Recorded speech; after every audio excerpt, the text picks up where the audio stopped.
It's Super Bowl Sunday live on the More Than Philly Sports Talk Show. We'll break down our picks, predictions, bets, and a whole lot more. We have a jam-packed 45 minutes up. More Than Philly in the house. Stay tuned.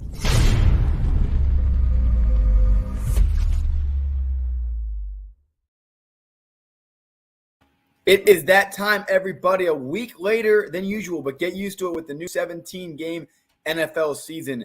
It is Sunday, February 13th, 2022.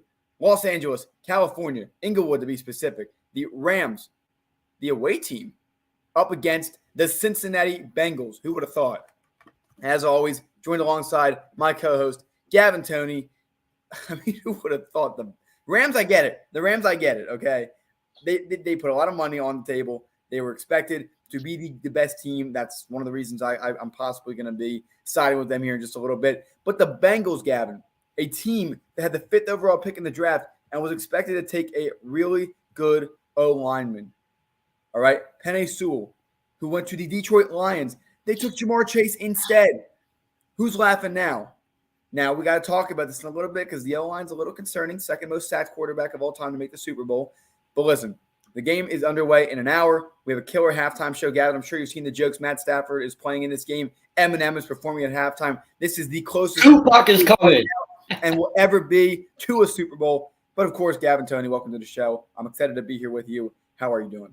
I'm doing great, Zach. And before we get the show started, I just gotta give a special shout out. Can they see this?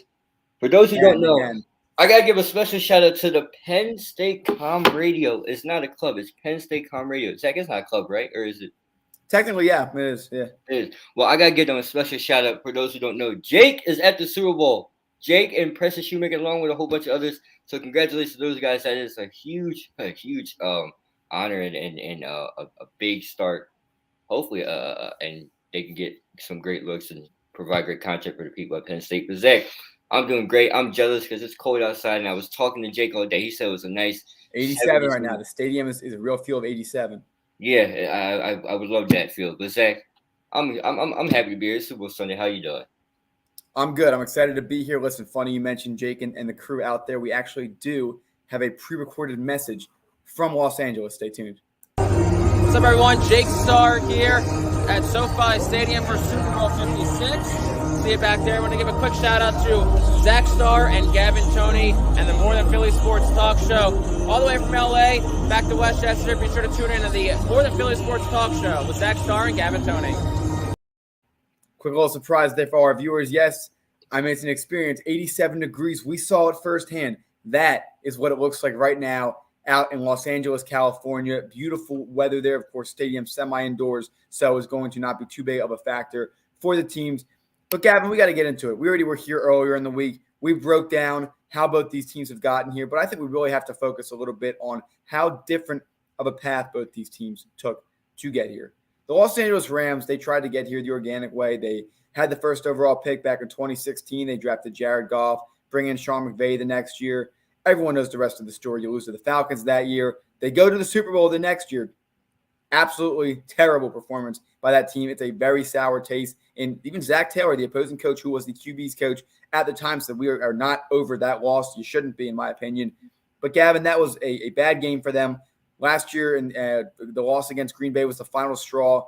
The Rams did something that nobody predicted. We knew Matt Stafford would be on the move. Indianapolis was a name of where he could possibly go. There were conversations about possibly an interdivision with the Packers, which is just ludicrous. But nonetheless, he went to Los Angeles. It was for 2 first-round picks, Jared Goff. The LA Rams put it all on the table, okay? That's number one. Number 2, they bring in Von Miller. They make a big trade. I believe a 4th rounder for him, which is quite worth a lot considering the contract situation and Miller's age. And finally, Gavin, they bring in OBJ Jr. Unfortunately, Robert Woods ends up going down.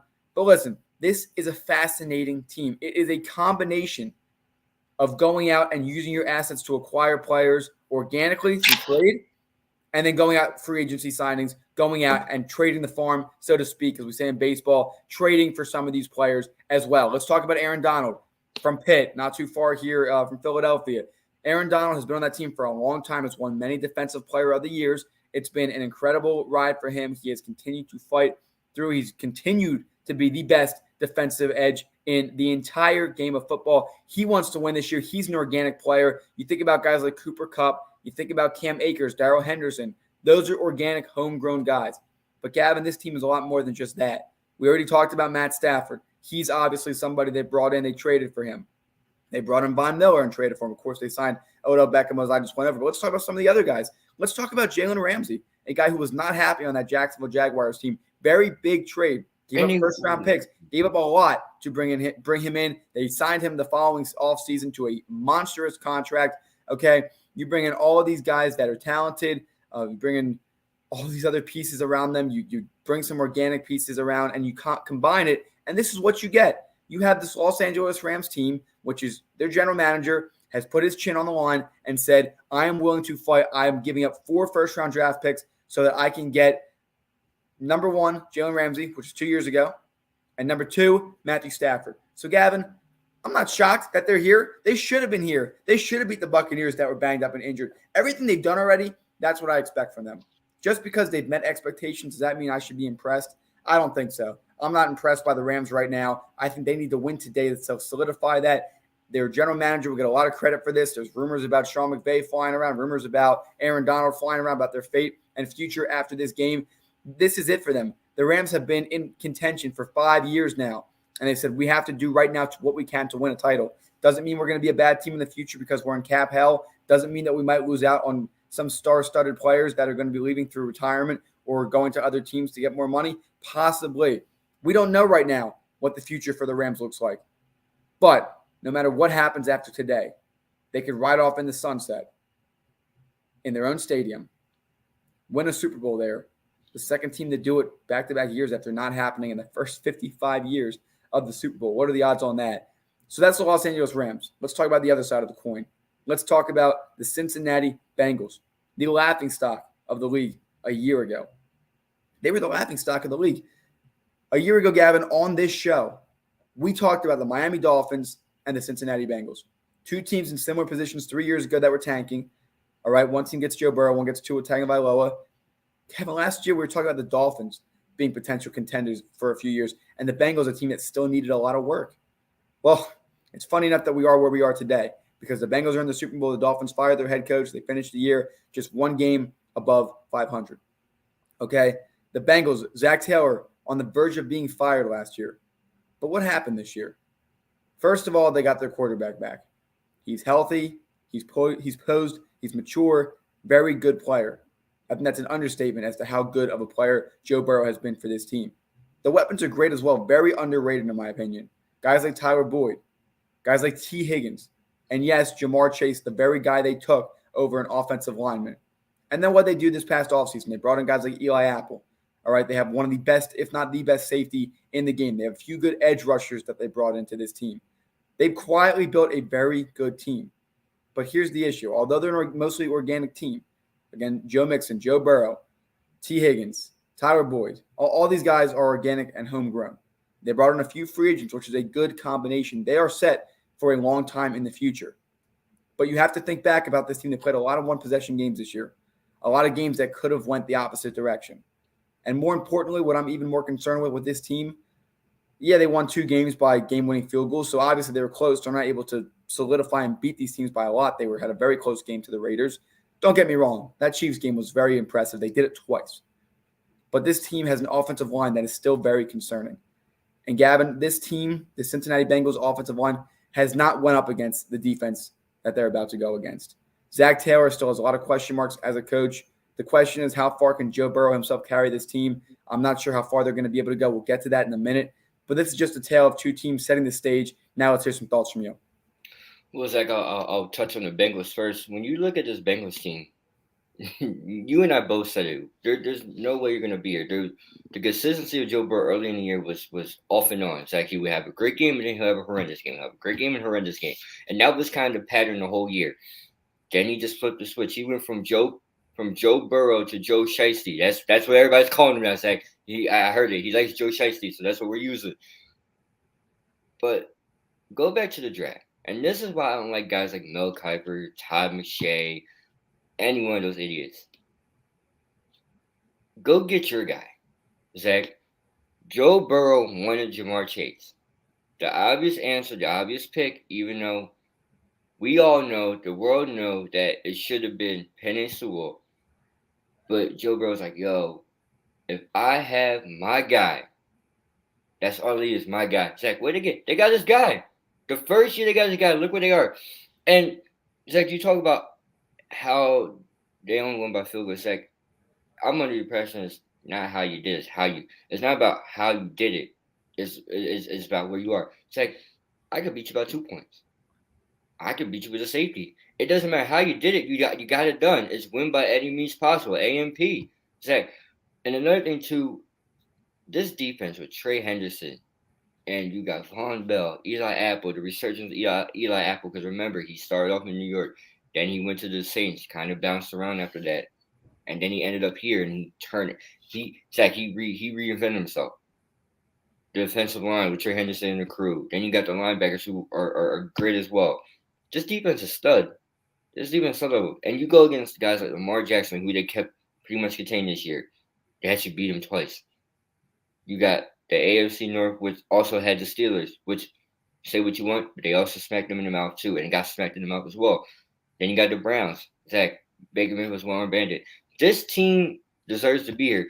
They had a close game with the Packers. They beat the Chiefs, not once but twice. Zach, twice in within what, span of 3-4 weeks? Who does that? You beat the number one team in the AFC.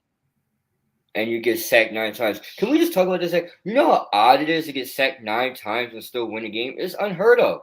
It's because of how complete of a team they are, but it's also because Joe Burrow has big-time throws, meaning that third and long situations, fourth down situations, he's able to step up and do it. No other quarterback, No other quarterback could be able to do what he's doing right now. But I will say this, Zach. That offensive line is not sustainable, and you need to get help this offseason because Joe Burrow, it's like a dead man walking. Zach, I don't know how he does it. But he's turning garbage offensive line into plays and winning games. That defense, Zach, going back to defense, they held Kansas City to 3 points. And we all thought it was over in the first half. You cannot tell me that's not something special. And Zach, going to the Rams, you said that, they exceed expectations. I agree with you. But there's another narrative too. It was, okay, Matthew Stafford, this is your job to lose. It's Super Bowl or bust. And in fact, there was a couple times where it looked like Matthew Stafford wasn't exceeding expectations. In fact, he led the league in interceptions.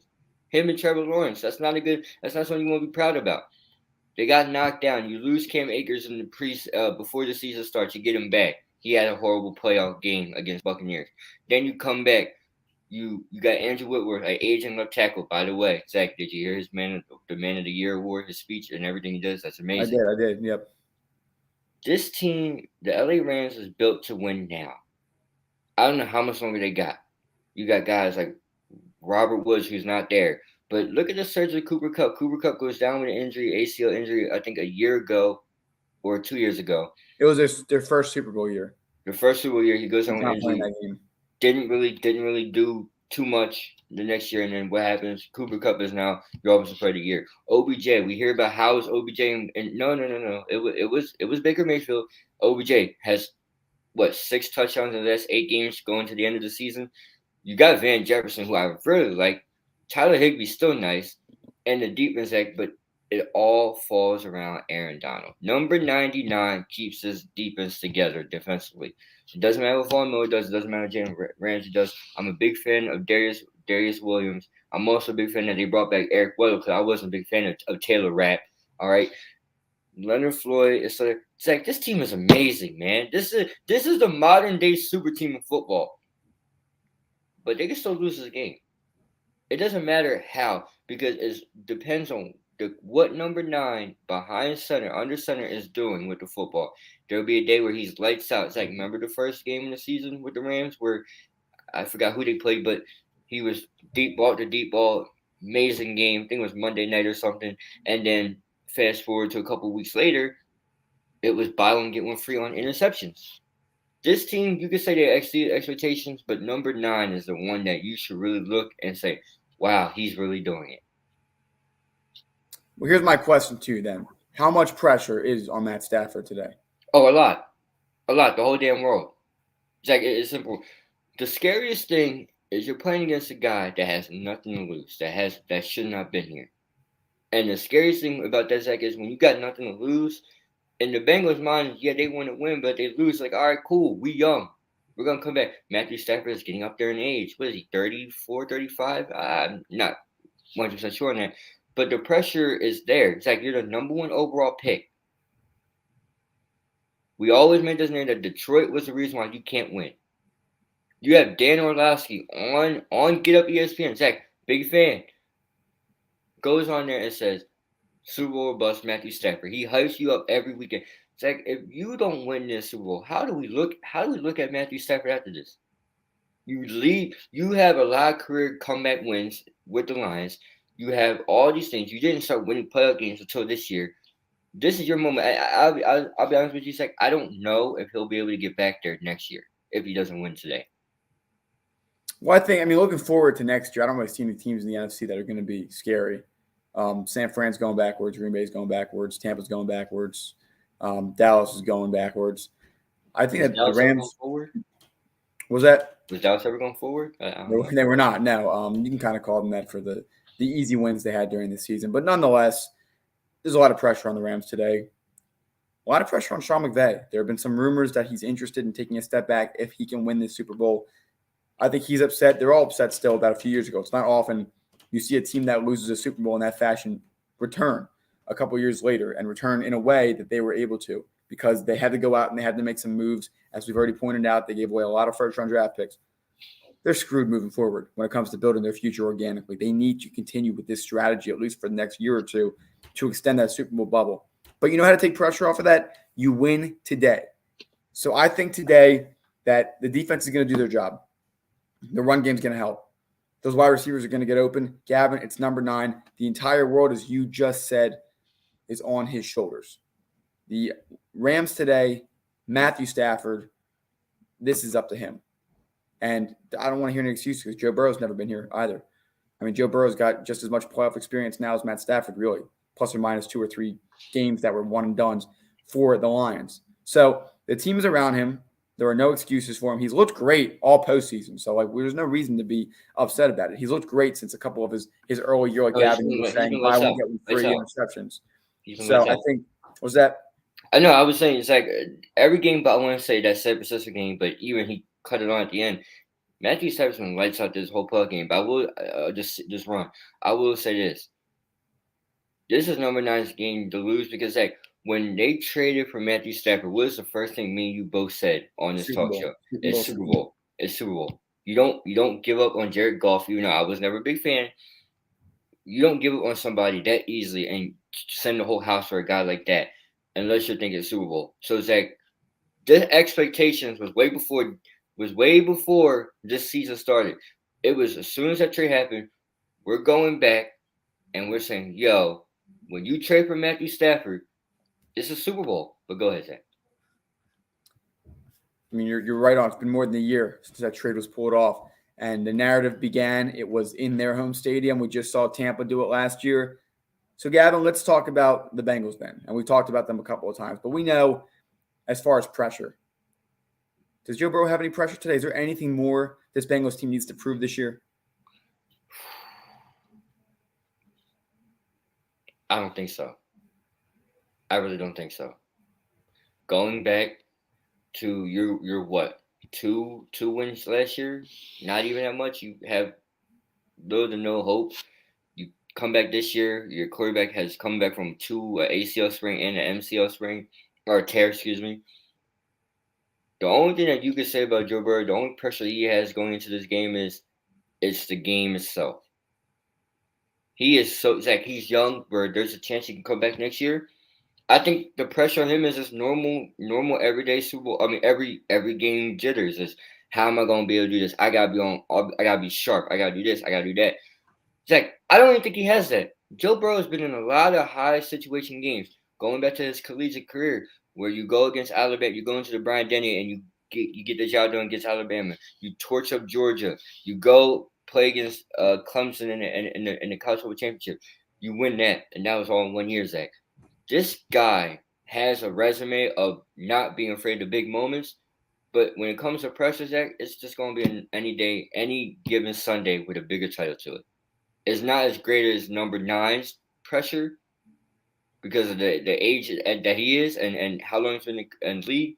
But no one expected the Bengals to be. I think he way past expectations this year. They did. They really did. At some point, they were the 1 seed, and people were like, is that right?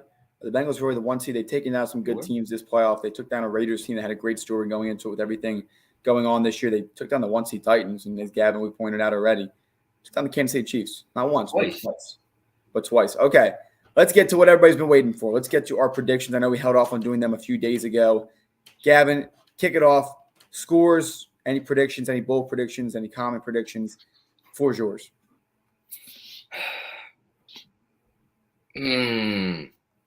Bold prediction. Matthew Stafford will be flawless. No turnovers, no nothing today. I'm predicting a Matthew Stafford. Oh, Zach, not going 30. Pass attempts and completions randomized. But I'm going to say he goes for 300 plus yards and 3 and 4 touchdowns through the air. That's my bold prediction. Score. Ooh. I'm going in like 30s, high 30s. Like kind of like an Eagles Super Bowl score where it was 41-30 something. That's what I'm kind of feeling. And I'm going Rams. I have to. There's a lot of state pressure on this team, and for the other team, I think roster will finally, and experience will finally kick in, and the moments is going to be, big enough for Matthew Stafford to finally shine and step. So I'm going with the Rams. Look, I think Burrow's been here in a similar place. National championship game, they go down early to Clemson, but they came back and fought back. They are pretty relentless, but like Gavin said, I think this is about it for them. It's been a great story for them this year. I don't know if they can repeat the success next year, a lot of one-score games, so they have to continue to improve. But I think it's going to be a little bit wider of a margin. I think that this is pretty similar to last year's Buccaneers game when the Bucs were just way too much for Patrick Mahomes. Even Mahomes at some point fell down, and that last year was great pressure by that defense. Todd Bowles' defense dialing it up against him. I see a similar trait this year. I think it's going to be pretty decisive even by halftime. I'm going to say 34-17. I think that it's still going to be somewhat close, 17-point game. 3 scores is still a pretty bold prediction. I think Joe Burrow has 3 turnovers today. Fumble, 2 interceptions. Going back to Chicago, right? Going back to some of these other games where these guys, unfortunately, their colors show a little too much. Nothing against Joe Burrow. I think that they have a bright future ahead of them. I'm not optimistic their current roster can repeat the success they did this year. I just can't buy into the Bengals enough. Even Gavin, who predicted a closer game than me, I can't buy into them yet. The flaws of the franchise are still prominent. Joe Burrow's really been able to cover up a lot of those flaws, but everyone's saying the Jamar Chase pick is better than the Penei Sewell pick. For now, maybe, but again, the O-line is important. Gavin knows how much I care about and respect the offensive line in this league, so I'm going to take the Rams in a pretty decisive matchup. You don't got a bold prediction for me? The Joe Burrow 3 turnovers, if you want to call that bold.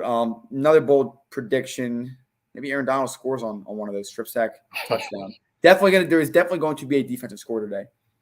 I do believe that there will be a touchdown. Just hold that as your bold. Check. I'll say this. Going back to last year's Super Bowl, you don't have Patrick Mahomes doesn't have his 2 tackles, right? Now, Jason Pierre-Paul and Shaquille Barrett and Ndamukong Suh, they get after Patrick Mahomes, and Patrick Mahomes actually runs for 1,000 yards behind the backfield, felt like, before you get a pass off. Joe Burrow has his offensive line there. Well, I mean, I guess they're all right. They're not great. But what I'm trying to say is they're going to get after you. They have number 99, number 40. I think that's what Von Miller's number is. There's another guy, I'm blanking on his name, that works on the inside that's not getting enough credit either, Zach, for the Rams. They're going to get after Joe Burrow. Leonard Floyd. But it's somebody else. 54, Leonard Floyd. I'm a big fan of him. They're going to get after Joe Burrow today. It's going to be scary. And when you talk about the Jamar Chase pick, I think in the short term, Zach, it is a fantastic idea. As you can see, they're here. We're at the Super Bowl. They're at the final dance. But if Joe Burrow can't stay healthy, can't stay upright, does it matter? Does it matter? Zach, it doesn't really matter in the long run.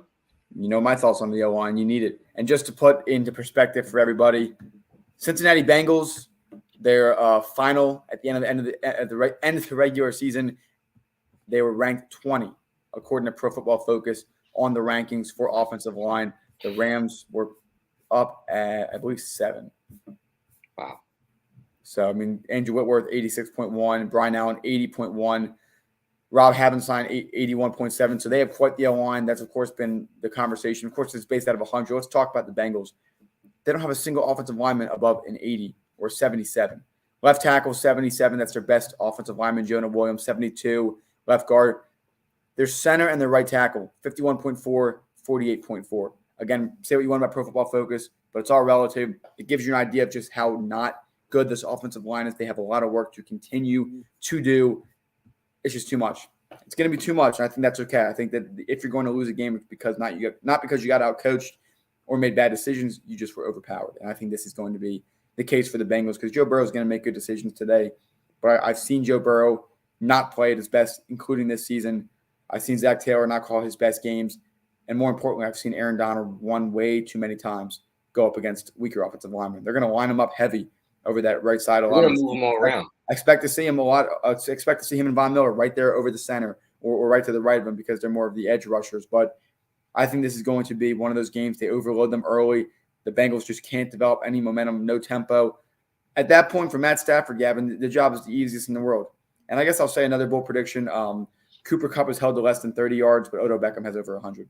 Yep, I was thinking the same thing too. Zach, real quick, when you're talking about going back to the defense and the offense, the game is won in the trenches. The trenches can dictate how the game is going to be played. Whether your pass rush can set up how great the coverage is, whether the offensive line can move. Zach, the Bengals are ranked last in pass block win rate.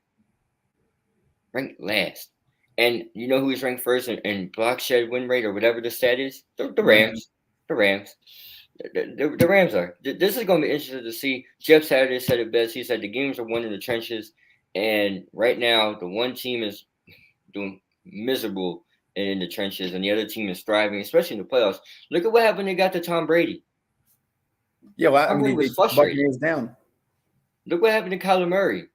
They beat up Kyler Murray so bad he unfollowed his team on Instagram. And they responded by deleting every post but him. And then look at what happened. Look at what happened to poor Jimmy Garoppolo. He was like Let's talk about all the teams that have been taken down by the Rams this year. The Cardinals, Kyler Murray unfollows them. The Buccaneers, Tom Brady retires. Jimmy Garoppolo, he loses his job. The Rams are home wreckers. I hope Joe Burrow's job is not on the line, which I don't think it is. But the Rams have caused quite the damage in this playoffs. It's been a very impressive run. They've played very good teams the entire time, not to take anything away from the Bengals. But we'll see. We'll be back next week to recap and review all of it. It's going to be a great game. I hope it's going to be closer than I'm predicting. But again, it's just about that pure talent. That's how I'm looking at it. Sure, I trust Sean McVay as a coach more than Zach Taylor. I'm sure he understands Zach Taylor's philosophies, given that they come from the same tree. We'll see how it goes. I'm excited, Zach. I put a couple bets down. Did like $20 on 2 things. OBJ, I need a touchdown. The Rams, I need y'all to win and cover my spread, please. So, first time I actually did that. The betting center on More Than Philly Sports talk show. Well, Gavin, as always, great to be here with you discussing this great game. We'll see how the commercials go. We got the commercials. We got the halftime show. We got all the stuff that most non-sports fans watch it for. Us as sports fans, of course, are watching it for the actual football game. But, Gavin, is there anything else you want to talk about before we wrap up today's show? Two things, Zach. Three things. One, if Tupac comes out in a hologram form, I might turn up the volume. I really might turn up. Someone said "Go Birds." There it is. I might turn up the volume or Tupac comes out. And another thing too, Zach, this Super Bowl is one of the Super Bowls where you would hate to see either team lose. This is actually going to be one of the best Super Bowls in a long time. And even throwing out the Eagles one, our Eagles bias in this one, because I was as a home team. And finally, Zach, it's not me if I don't bring this up. My Huskies are back on the board. An embarrassing 2 losses to Creighton and Villanova. We got back on track today. Almost lost today, Zach. So I had to throw that out there. We need to get our troops back. Yeah, for sure. And here, just a couple final notes today. A couple things around the NFL. Aaron Rodgers will not be traded this offseason. Again, it's chatter. Oh, is that for real? Inside sources, he will either retire or will come back. The Packers are prepared to offer him a $45 million a year offer. So that drama continues. We'll see how that plays out. It didn't play out in Aaron Rodgers' favor last year. Number two, before March 13th, a month from today, it is expected that the Indianapolis Colts either trade or cut Carson Wentz. We will have that conversation next week because that is interesting. And then finally, Kyler Murray not happy with the franchise. Inside sources are calling Murray immature, unable to handle criticism, and being very finger-pointing.